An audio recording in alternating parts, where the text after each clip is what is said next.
There we go. Hello, everyone. Welcome back to the GridLocked podcast. We are your hosts, and in this episode, we will be going over a review of the Australia Grand Prix, and also we're going to be going over a preview of the upcoming China Grand Prix. So the race in Australia, much more, it was Eventful. chaotic as I expected. The fights that were happening down the field, I felt were a bit surprising. I was not expecting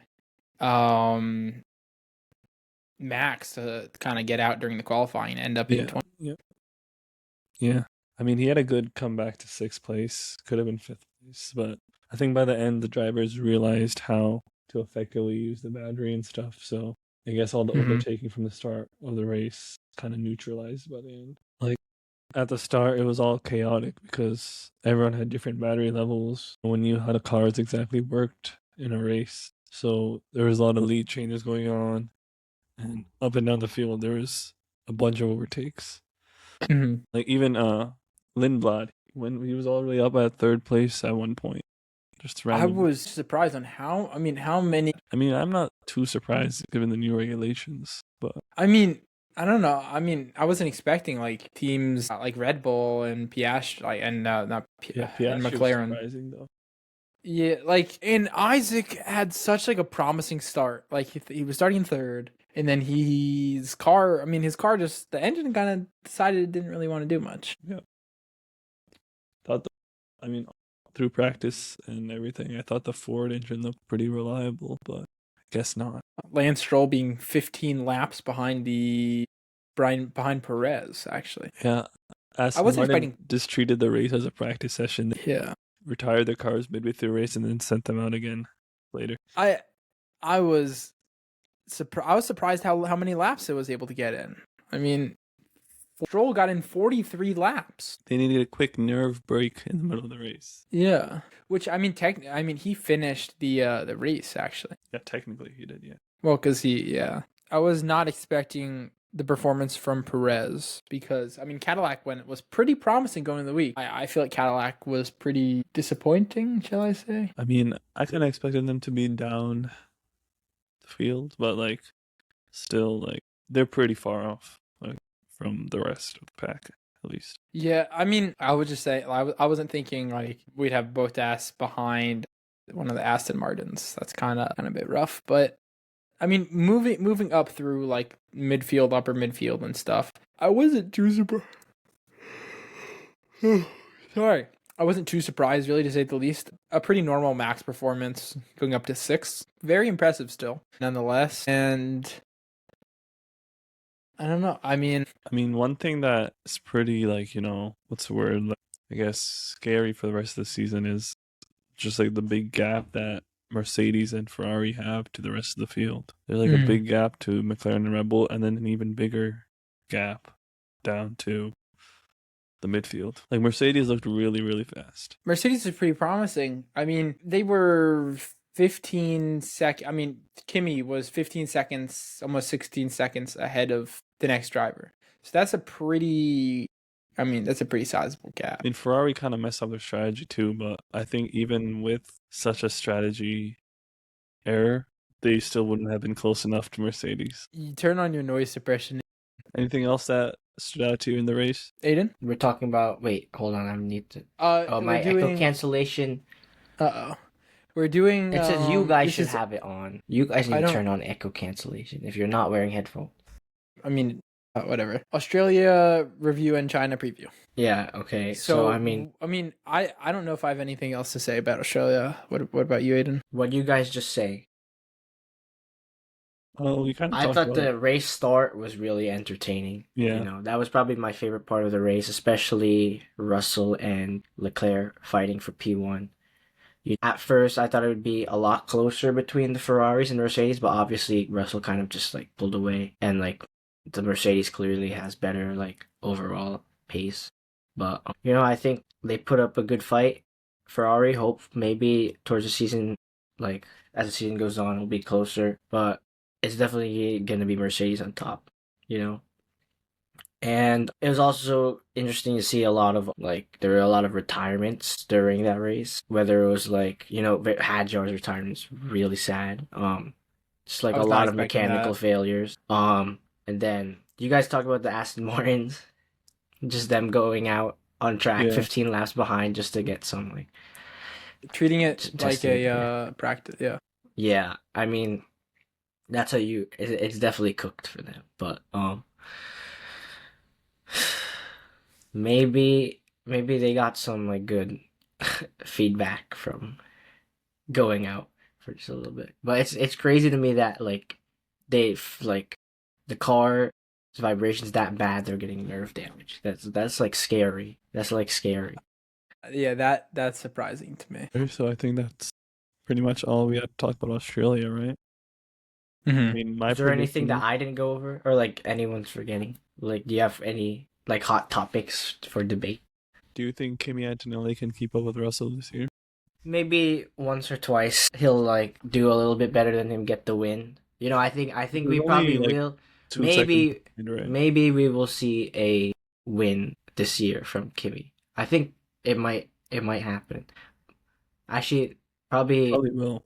yeah, it I probably think will. I I don't. think It's it's not definitely even. possible. Yeah, I think it will happen because I mean there are probably some tracks where Kimi's just at least closer to Russell. You know, I mean Australia has been a good track for Kimi, at least in the race. You know, where did he get his podiums last year? He Do you got pole remember? in Miami. Remember that? But that was for the sprint though, wasn't it?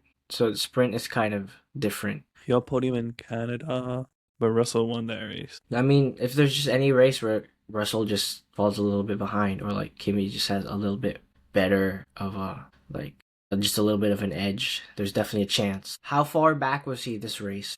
He was like 2 or 3 seconds. It wasn't that far.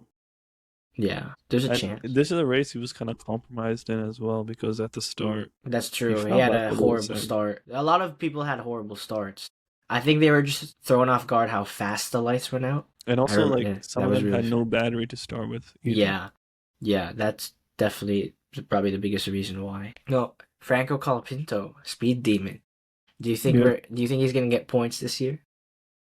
Yeah. I mean, Gasly put the Alpine in top 10, so maybe Franco will do it too. 'Cause I remember towards the end of the season last year, Franco was actually like at some points he was actually beating Gasly in the race. I think not often, but it happened a few times. So yeah. Do you guys talk about Lindblad? He put on a Yeah. pretty good performance. Yeah. He did really well. I was pretty surprised by that. Yeah, me I too. think- It's like if you went off his like F standings, like you wouldn't expect him to do that good first. Like it's already beating Lawson. I mean, Lawson, I think he was also kind of compromised by He the race. was as well. He Like, was as he well. still had But quite a good race. he given was the pretty like Lawson was like pretty far back compared to. Because his car stalled at the line at the Yeah, start. yeah, it did. I was surprised of really like the gap in like laps here. So like even when we're getting down to like the 7th driver, they're already like a lap behind. Yeah, Yeah. they lapped them really early. I remember. Yeah. Mm-hmm. And then like Perez 3 laps behind, Stroll somehow finishing 15 laps behind. I don't know how he was able to get 43 laps in that car. Yeah. Want to move on to China? Wait, is there any underperformance, good performances that you guys talked about? Did you guys talk about like Max or like Hamilton? Oh, okay. Because I kind of wanted to touch on that a little bit too. You can touch What do it. you guys think? You can Okay. touch it. I mean, Okay. to me, I thought like Max's like P6 was bare minimum for him. I actually don't think he overperformed that much, or like he did that good. I know he started off that far back, yeah, but also when you're in the 3rd fastest car, you know, I thought at the end there he would overtake Lando, and he was like close there the entire time, but Lando did a decent job defending him, which is I was pretty surprised with the 4th I think, like, slowest 4th. By the end, the drivers realized how to like use the battery effectively and stuff. Yeah, At the start, I think that's all going to be those so were- important this season. Yeah, I was so I don't think we're gonna see like this type of overtaking again this season because the drivers like know that if I deploy it here, they can't get past me. Yeah, I was So I pretty think this is, like, surprised. an outlier. I was pretty surprised on how. I mean, I would have expected that the drivers really would have hit the learning curve kind of before we got really into a race. well, they never really Like got how- race experience, so they. I mean, I guess you know. sure, direct race experience, but they did have like some time in qualifying to like further it. And there's also like sims. I understand sims are not really like all the way there and the real quality of the stuff, but I don't know. I thought also by the end there, Hamilton was kind of getting close to Leclerc. Like I Yeah. thought he's pretty good race for him. He said he finally had fun, which is good. You know, maybe this is I don't know if he's gonna beat Leclerc, probably not, but I think he'll be close this time, especially compared to last year. Podium in China, probably, because China was a good track for him. At least last year, where he won the sprint, which is like the only important thing he did last season, or like the only like pretty notable thing he did last year. Yeah.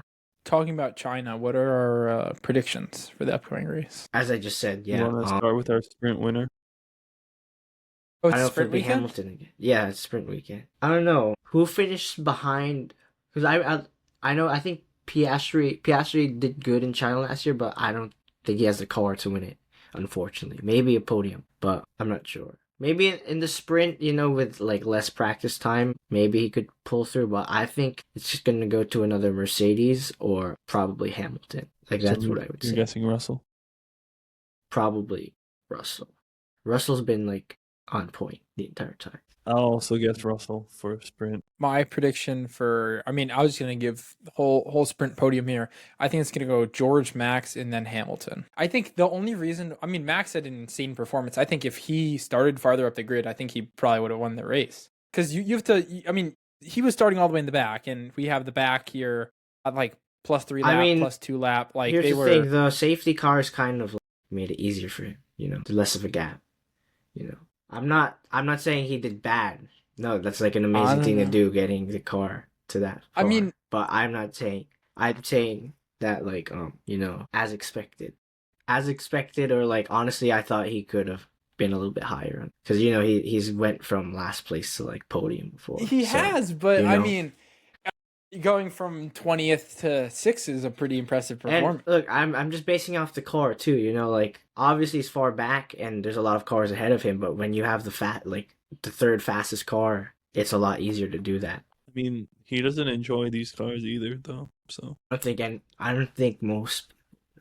I can't wait for his debut in the 24 hours. What is he doing? Like 24 hours of Nürburgring, yeah. Nürburgring is such a good track, bro. They need to make that safe enough for F1, which will probably never happen. But, I think it's too long for it to be a F1 track. And yeah, they'd have to make so many runoff areas. It'd be impossible. Well, I don't know. Isn't it like 15 miles or something, the track? Yeah. Yeah. So that would be, how many laps would that even? I think when they used to run it, it was like in the single digits of laps. But also reminder that the cars were slower back then. Yeah, I mean that track is so dangerous, and like they'd have to change so much to make it meet F1 standards. You know, even if the drivers are that good, you have to be really safe. You have to have all the safety precautions because you never know what's gonna happen. It'd be impossible to race there unless like you know they got rid of like so many trees and just put like runoff areas. And I don't think they should. They're never going to do that. They would never do that. We have, you know, I mean, they've raced F1 cars there before, like more modern ones. Like I know Sebastian Vettel there. I think, right? That's true, but I mean the main attraction, you know, it's the Nordschleife. I say they do a sim race on there. Instead, they add that to the F1 game. That would be interesting. I think a sim race would be interesting. You know, because there's probably no danger there. I bet you that is probably on some sim racing calendar. Not for, I mean, yeah, you can go on like a set of Corsa and race it, but like not. No, I'm saying like in the F1 game itself. There's like an official Formula 1 sim racing league. Well, yeah. But unless they'd have to like code that in, like the whole map, which I don't think would be a bad idea. Who knows? So you want to do the top 5 in China and for the race? For the race? Yep. I'm going to say probably George again. I'm going to say Hamilton second, to be honest. I have confidence in Hamilton. I think he probably has a newfound confidence after his first race too. So probably that, yeah. Kimi third, probably. Leclerc fourth, and probably Piastri fifth. If he doesn't break the car again before the race. Did you guys talk about that? I didn't even bring that up. Yeah, we did. Kind of a dumb mistake. Yeah. I mean, a lot of it you can say is a new car too, but yeah, he shouldn't have. I mean, part of it is his error, and that's just like you feel for him. That's his first home race with the grandstands and everything. Not even being able to race is crazy. Like, if I were him, I would be begging to go in Lando's car. I saw people on Instagram saying that they wish Lando crashed instead of him. I mean, I'm sure if Lando crashed at Silverstone before the race, he'd be thinking the same thing. He'd be thinking the same thing, you know? But I mean, it just shows how, like, tricky these new cars are. Like, you know how with Max in qualifying too, like, you don't ever see Max make that bad of a mistake. But it mostly wasn't his fault. Is it the car's fault or is it their fault? I think it's mostly the new car and just the fact that they're not up to grips with it yet, you know? Now I think seeing that this many people are like spinning out their rears, locking up and stuff, like we saw it even with Russell almost. Like he did it too during the race, he locked up. There's a lot of lockups. I think people are going to be more careful and probably less of it by the end of the season. But I think, you know, Piastri, I think he can bounce back from what happened. Hopefully. You know, Max, at least he had an opportunity to race and he did pretty good in the race. Didn't make that mistake again, really. So, you know, I think it's just them getting used to the cars. So who was your surprise? Surprise? I don't know. Let's Your say opinion Franco. was Russell, Hamilton, Kimi, Leclerc, Piastri. Yeah, top 5. I'll say Franco Colapinto is my surprise driver. That or Lindblad. I don't know which one you would pick over that. Well, I mean, I'll say to be Colapinto honest, was more of a surprise. yeah. Okay, my top 5, I would say, let's say, maybe Kimi has a good weekend. I'll say he wins first race. Second race in the season. Second place, Russell, then Leclerc, Max, Hamilton. And then surprise, I would say Lawson. Liam Lawson. I think that's interesting. I feel like I feel like I'm more with Aiden here. I think the actual race will go maybe, I don't think as highly of Kimi yet. I don't think this one will be his weekend, maybe a few coming weeks. I think maybe Russell, Hamilton, Max. Wait, Russell? I said Russell, Hamilton, Max, Kimi, Leclerc. Leclerc, you said. Leclerc. I heard Lindblad there. That would have been crazy. You know what? I think No. surprise driver. Does the RB really have the potential to be in top 5? I mean, he got 8th in it, but somehow Bierman is doing better. So The Haas is good. The Haas is pretty good this year. Remember when Cole predicted Behrman to finish 18th? I actually don't remember that, but now I do. Alright, so now we know more, so our prediction should be better. Mm-hmm. And what is Hopefully. I mean, to be honest, our predictions weren't that off, at least in the like higher positions, you know? Yeah. Okay. Did so everyone say George last week? No, I said Leclerc. Of course you did. who did I say? You said George, I'm pretty sure. I probably said George. Unless you said Max or something. Delusion. That's definitely possible. So that's it for today's episode, I think. Subscribe to our channel, like the video, comment down below your thoughts. Stay locked in. Stay locked. No, What the hell, man? Stay locked in. Stay locked in.